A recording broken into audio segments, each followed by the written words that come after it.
Assalamualaikum warahmatullahi wabarakatuh. Perkenalkan terlebih dahulu, saya Nur Oktavia dari program studi D3 Akuntansi dengan NIM 10424016. Di sini saya akan menjelaskan sedikit materi terkait materi yang sudah saya rangkum.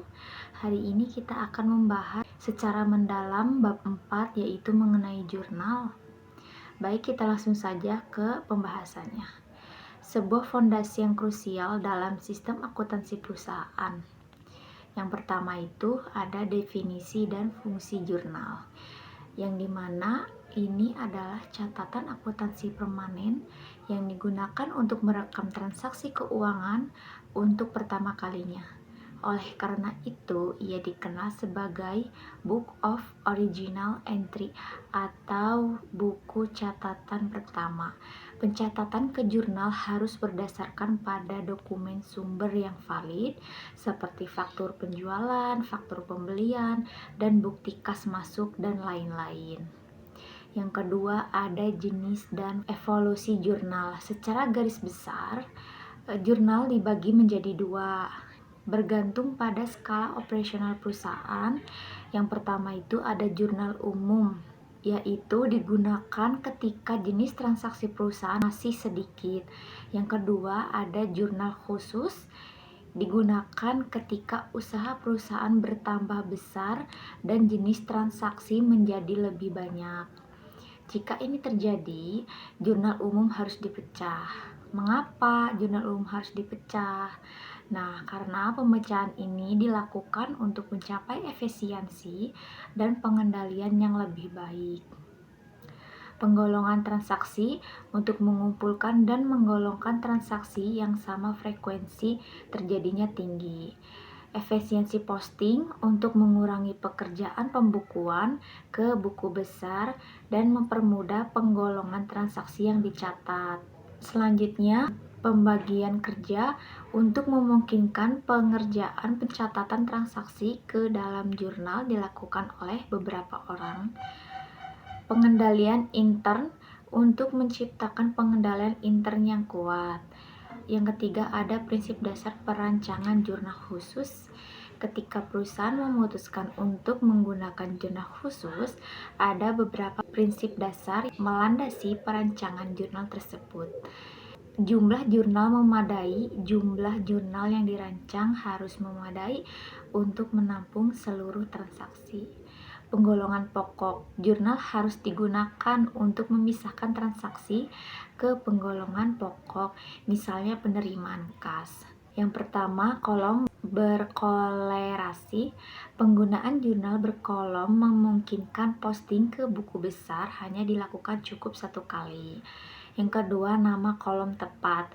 Nama kolom dalam jurnal harus sesuai dengan rekening yang bersangkutan dalam buku besar. Yang ketiga, minimasi penyalinan. Jurnal harus dirancang sedemikian rupa sehingga pekerjaan menyalin informasi dari dokumen sumber dibuat dengan sangat minim. Contohnya itu, faktur penjualan berfungsi sebagai sumber informasi. Yang keempat, hubungan dokumen sumber. Harus ditetapkan hubungan antara dokumen sumber tertentu dengan jurnal, sehingga pertanggungjawaban kebenaran informasi dapat ditentukan. Nah, contohnya, jurnal penjualan didukung oleh faktur dan bukti pengiriman. Yang terakhir ada jenis-jenis jurnal khusus dan fungsinya, yang dimana jurnal khusus ini dirancang untuk transaksi yang frekuensinya tinggi.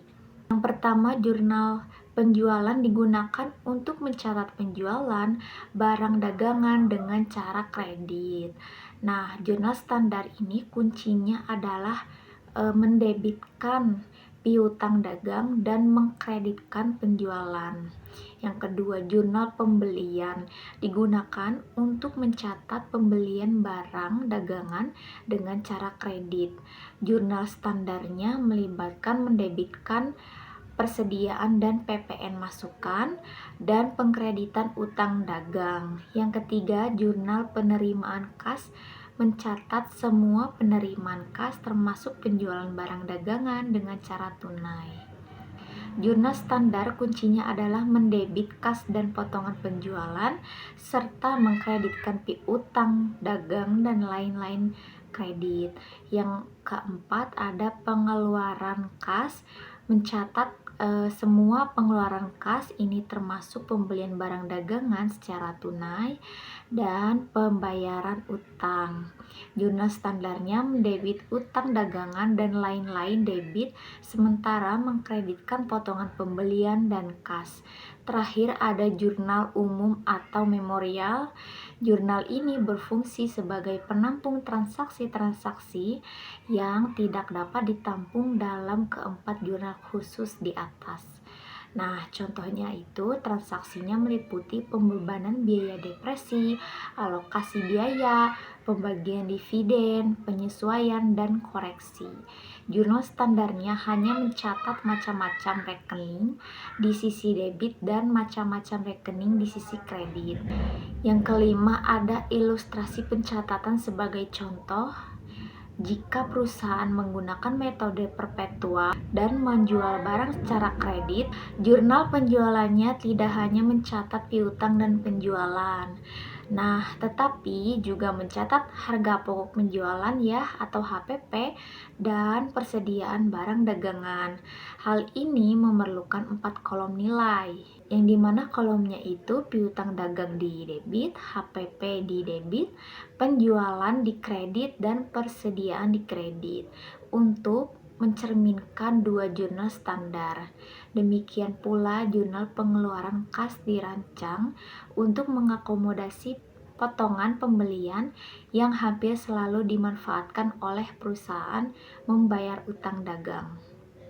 Jurnal ini mencatat utang dagang dan lain-lain di sisi debit dan kas serta potongan pembelian di sisi kredit. Yang terakhir, metode pencatatan data ke jurnal dapat dilakukan dengan beberapa cara yang mencerminkan perkembangan teknologi. Yang pertama itu ada manual, yang dimana informasi disalin menggunakan tangan. Yang kedua mesin pembukuan, yang dimana informasi disalin menggunakan mesin pembukuan. Yang ketiga arsip. Nah, arsip dokumen sumber disusun menurut waktu terjadinya dan berfungsi sebagai jurnal. Selanjutnya komputer, yang dimana dokumen sumber dimasukkan ke dalam komputer, diproses dalam run updating, dan menghasilkan arsip induk yang telah dimutakhirkan. Dengan memahami jurnal-jurnal dan prinsip-prinsip rancangannya, kita dapat memastikan proses pencatatan keuangan perusahaan berjalan efisien dan terkendali. Sekian penyampaian materi yang bisa saya sampaikan. Mohon maaf bila ada kesalahan kata. Wassalamualaikum warahmatullahi wabarakatuh.